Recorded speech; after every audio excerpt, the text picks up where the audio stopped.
curious, on the note of shame and guilt, just for understanding purposes, was it because you were struggling with how you were living? Was it because you were struggling with how you were feeling? Was it your interactions with your family? Yes, and yes. All of it. It was, at this point, I had a fear of everything. Wow. Of everything. And I had such little self-worth in myself and little belief in myself at this time. Mm-hmm. And by this time, I'm no longer a young, energetic officer. I'm a person who is kind of becoming content with the fact I'm probably going to be dying soon. It's probably going to be by my own hands. Mm-hmm. And that I'm starting to go down this deep, dark, I've fallen into this deep, dark well and I can't get out. And it only continued to get worse from there. Hey everyone, it's Christina and Daniel Deffenbaugh with 1042 Project. Welcome to episode 3 of the Shared Voices podcast. We're very excited to have you here, and we're still going through the details of Daniel's story. So if you want to catch up and hear how he's gotten to the point that we're about to jump into, please go back and listen to episodes 1 and 2. But we're going to go ahead and just dive right back into it. Are you ready? Yeah, let's get right into it. We're kind of realizing that this is taking longer than we thought, but that's okay. It really is. But that's okay. That's okay. I really want to take the time to go through it again, to digest it. Yeah. And we've learned so much from reflecting on what you went through, what you did and didn't do, what you felt, you know what I mean? Hindsight's 2020. So we really have just learned so much, and that's what we want to share with everybody.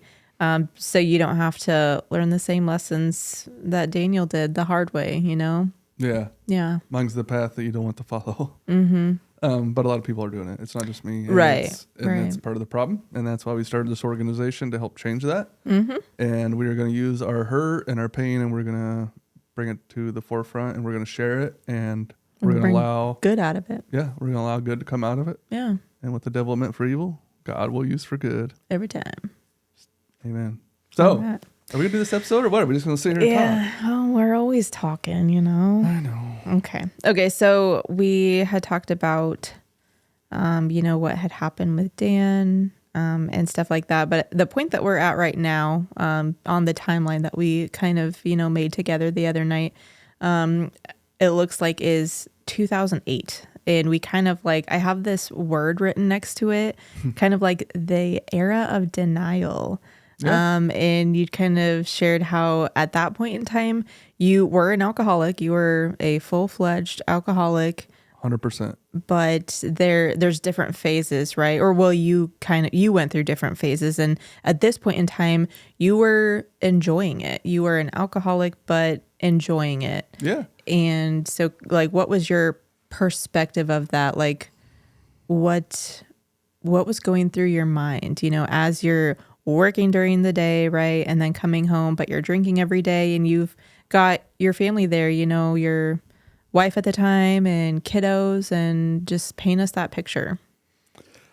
Yeah. So, after Dan's, that was 2005 and 2006. Yeah.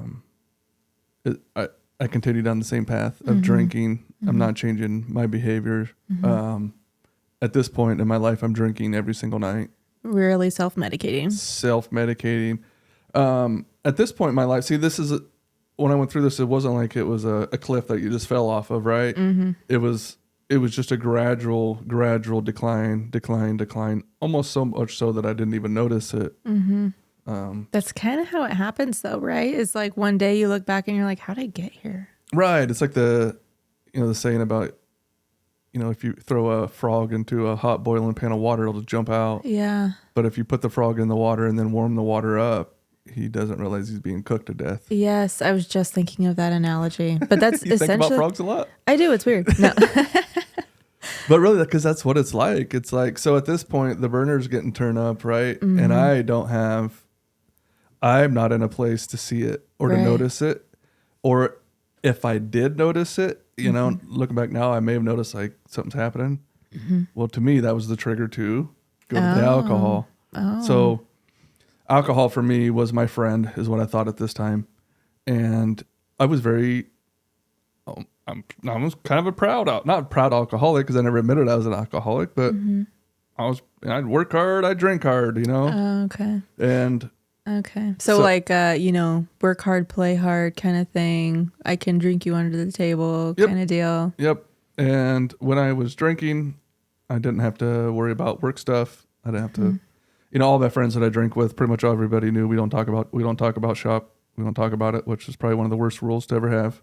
Is not to talk about it because that's what then we should. Then it shuts down any opportunity to have like a very vulnerable conversation, right? Yeah. Because the rules are set. Yeah. We don't talk about it. But I was also one of the ones that set that rule. Let's not talk about it because I didn't go out with my buddies to drink to talk about my work and talk about my trauma. I wanted to, number one, they didn't know about it. I didn't really talk to them about it. Nobody really knew what I was going through because at this point in my life, number one, I didn't know what was going on with me. So how could I tell somebody what's going on with me? Because at this point, I had no idea. All I know is I'm becoming a crappy person. That's how you felt? Yeah. Right. That I was just becoming a crappy person. I was hating myself. I was not liking the person I was becoming.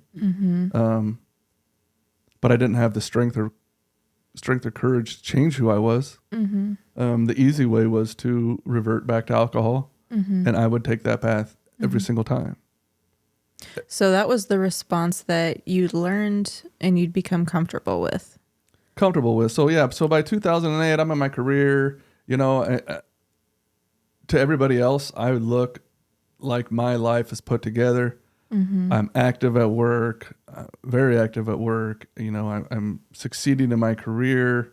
What was your family? So in 2008, what was your family life like? So obviously, I was not married to you at the time. I was married. This is my second marriage, but my first marriage. So we had gotten married in 2000, same year I started my career. And we quickly started having children. So at 2008, I've got 3 kids at this point. We bought a brand new house that just got built. And that was in 2008 that you guys bought that? Yeah, 2008. Okay. That's when the housing crisis was going on. That's right. Here we were buying a house. But here's the thing about PTSD and mental health issues and first responders that I've noticed. I'm not labeling everybody. We're bad with money. Yeah. We like our toys. We're bad with money. We use our toys. We spend money as a coping tool. I think it's another one of those self-medicating things, Right. So you go out, right? So you go to work and you deal with this trauma and you're like, so your life is sucking. You're becoming a terrible person.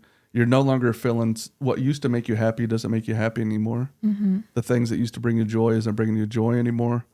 So you go searching for it, right? So you hear your other coworkers talking about the new 4-wheeler they bought or their new Harley they got or the new boat. And you're like, oh, that'd be all right. Maybe that's what I need to fix my pain. I work hard. I deserve a camper. So at this point, I'd bought a camper. I'd bought a truck and the truck wasn't big enough. So let's buy a bigger truck. And a boat, right? And a boat. And I have a boat and we don't have the money for this. And your house was nice. And it was new. You guys built it. It was a nice house and we couldn't afford it. We never, looking back, everything we shouldn't have done any of it. But see, I'm trying to feel this. If I can buy the truck, if I can buy the boat, that's going to help take away my pain. And when you go out and you fish out of your boat and you go 4-wheeling, that stuff does help and that's okay to do. But when you're doing it for the reasons I was doing, it's not healthy. So I would buy this stuff, have it, be excited for a short period of time. Well, when you're trying to buy stuff to fix your mental health, there's a price that comes with that. Oh, yeah. And an actual money price comes with buying a bunch of stuff, right? So now I'm buying stuff. I don't have the money to pay for it outright. So obviously I'm getting loans for my trucks, loan for the camper, loan for all this stuff. And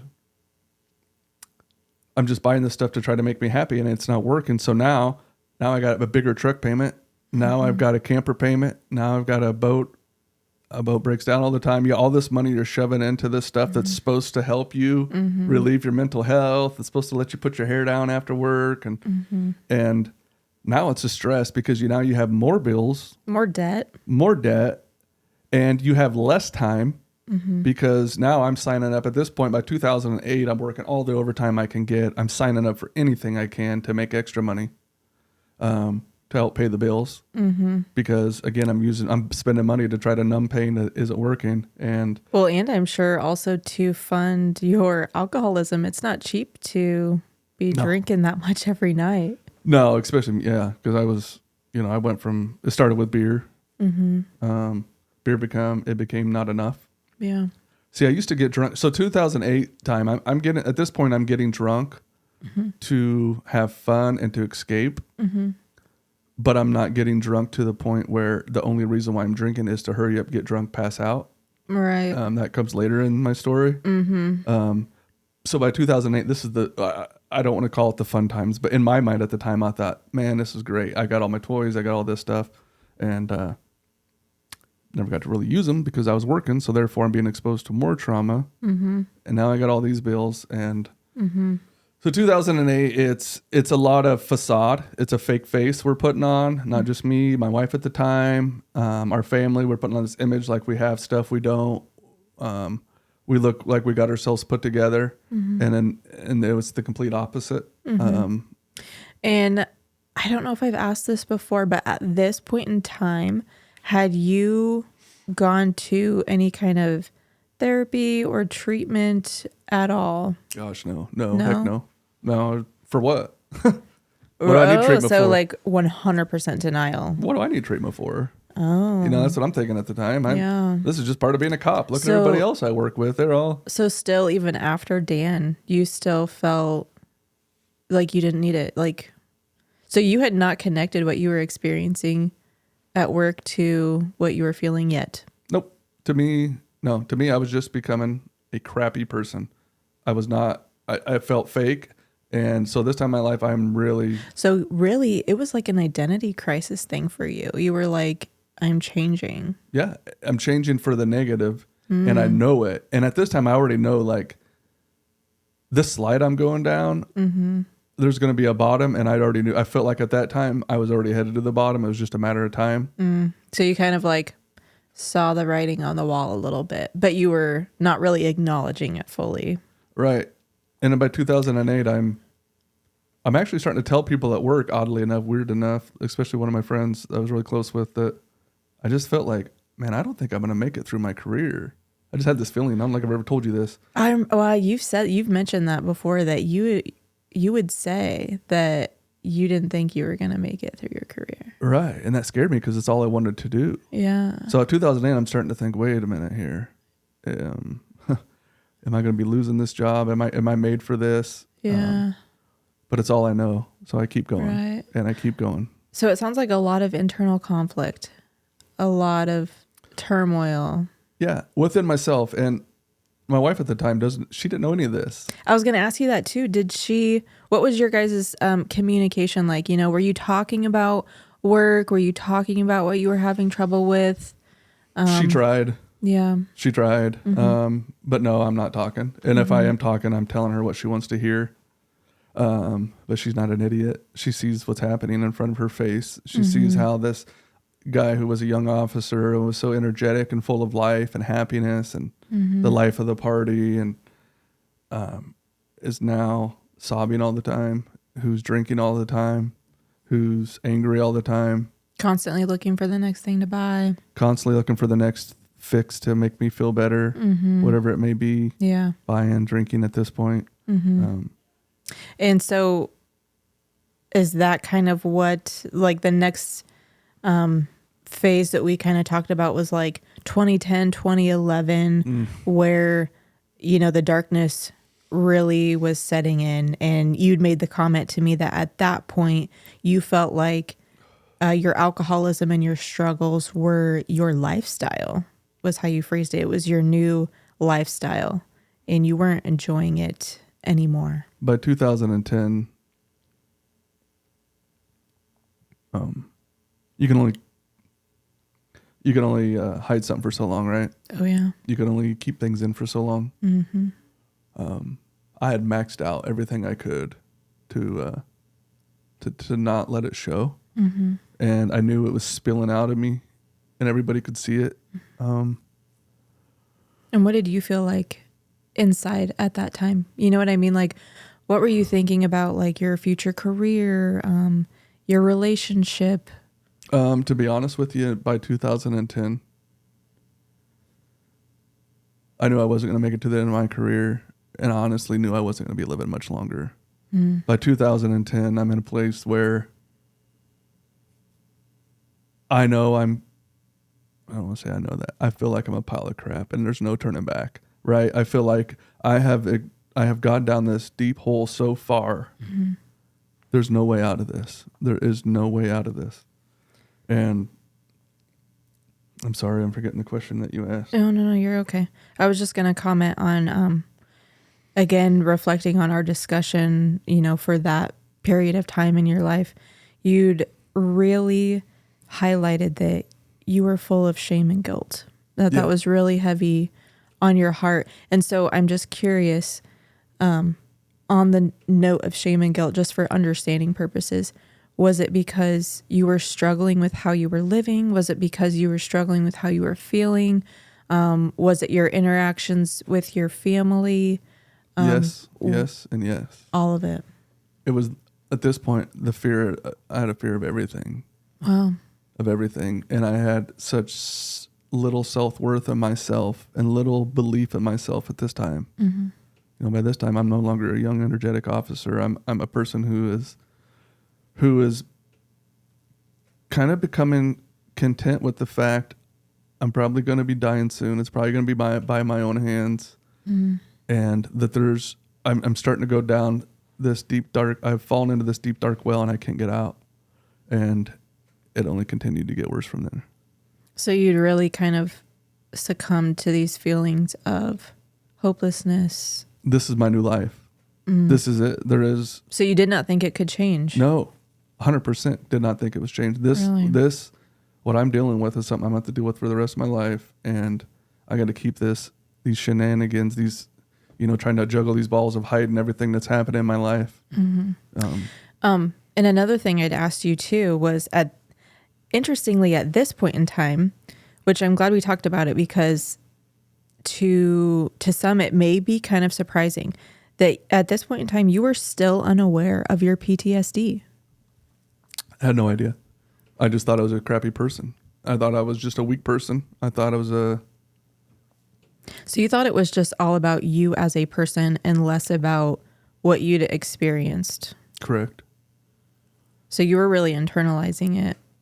Yeah, I think it's a me issue. I'm not thinking it's a law enforcement issue. I'm not thinking it's a first responder issue. Because again, I'm looking around at the fellow police officers I work with, not just on my department, but at this point, I know police officers all over the state by this point, and they're doing okay. They're hanging in there. Yeah. What about, because I thought. Right. Yeah, that's another thing is like we've come to find out that there were people working next to you day after day that actually were really struggling just like you were. But again, just like you were, not talking about it, not open about it. But I did want to ask too, because I'm assuming there were stories even then of like officers leaving. You know what I mean? So how did you feel about that at that time? What were your thoughts when you heard of things like that? To be honest, and this might make, may upset some of the people, but I'm just going to be honest with you who I was as a person at this time. In my department, there had been a police officer, it was around Christmas time too. It was a 911 call. And our officer went there. The guy was an elderly guy, answered the door and had a gun pointed at my fellow officer. And he had to shoot and kill him. And as a first, I wasn't there. I wasn't working. Yeah. I was at a Christmas event actually when I got the call. But I remember coming back and the officer that went through it, I had heard what he was going through. And I kind of thought, really? Like, dude, what? You know what I mean? Like, I was part of the problem. And so I saw what he was going through, and I asked him, I'd check and see how he's doing, but not honestly check. I'd just be like, hey, you good? Because once that happened, he went on. Obviously there was an investigation. He was cleared and all that stuff, and he came back for a short period of time, and they had another traumatic event happen, and so by this time I've already watched an officer have a traumatic event, try to get help, try to come back to the street. It didn't work. Got exposed to more trauma. And now he left and went out on medical disability. The first time I heard anybody really going, I guess I've heard about it, but first time I knew somebody that had gone out on medical disability for PTSD. And I'm like, wait a minute, that's a military thing. How's he going out on medical PTSD? It didn't make sense to me. So I wasn't a loving coworker either to him. And I asked for his forgiveness for that. But I wasn't, but none of us were, right? So, I'm not even, so as we're going through this, I'm not noticing it myself. I'm watching another officer go through it, and I'm not being supportive of him either. And more guilt I hold on to. And I know I get a little shaky as we talk, but this can we just stop for a second and just recognize like this is hard. Yeah, absolutely. This is hard. Yeah. And you know this. You live with me. You're my wife. This is hard. But I am really proud of you. I know. I just want to take a second here. Yeah. I get this shaking and I know I'm moving my feet around a lot and I adjust my legs a lot. And you're doing a really good job not messing with your microphone, though. I got to give you that. No, normally I'm constantly. Yeah, before you were all over that thing. Yeah. So sorry, I just want to take a quick second here, just take a deep breath. Yeah, no, you're good. It's when I'm obviously in a better place now, but when I still talk about it, it's still real. heavy. Yeah. It's still real. It's still raw.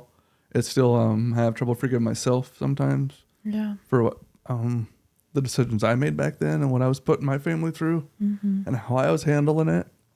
When that officer went out on disability, PTSD, I hold a lot of guilt and shame that I wasn't there for him. But through this journey, I'm going to make sure everybody has somebody there for them. Yeah. And that's why we started the 1042 project, is so that they don't have to feel like what I went through, what my fellow coworkers have gone through. We're changing it. Yeah, we're changing that. So to get back to what you were talking about, we're getting ready to go into some of the really dark areas of my life. 2010,